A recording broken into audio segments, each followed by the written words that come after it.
Bonjour, je m'appelle Nadia Rifai Hairina avec le numéro d'étudiant et j'étudie la littérature française à la faculté des sciences culturelles à Universitas Gadjah Mada.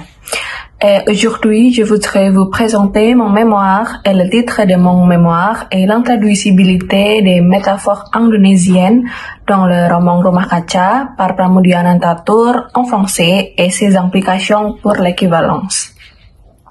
En utilisant la théorie d'intranslatability par Emile Apter, cette étude vise à définir les formes métaphoriques qui se sont éloignées de leur sens, leur forme et leur nuance d'origine.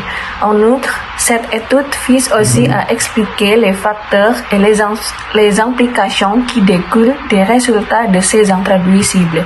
Cette recherche utilise une méthode comparative descriptive et aussi une approche qualitative.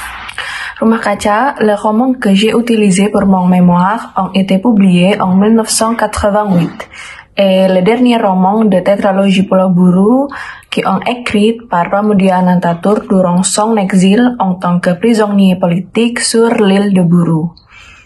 Contrairement aux trois premiers romans centrés sur Minke, Rumah Kaca maintenant adopte un nouveau point de vue, celui de Jacques Pangemanan, et il est un indigène élevé par un couple français et puis devenu agent du gouvernement colonial.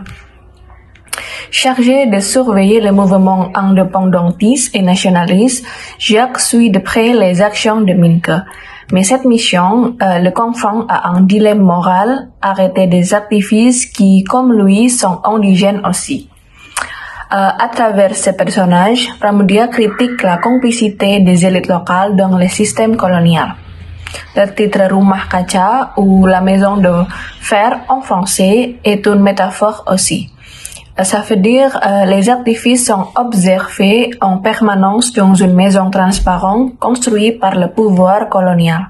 Cette image souligne la surveillance, l'oppression et aussi la perte d'intimité. Cette recherche s'intéresse aux métaphores du roman et à leur traduction en français. Beaucoup d'entre elles sont intraduisibles, notamment celles liées à l'histoire, à la résistance ou à la violence coloniale.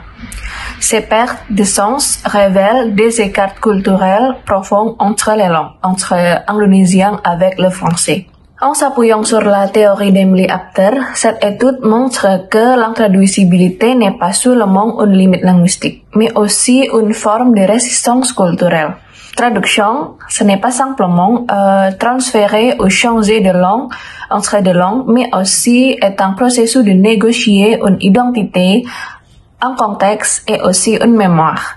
Et parfois, certaines choses ne peuvent ou ne doivent pas être entièrement traduites. C'est tout. Merci.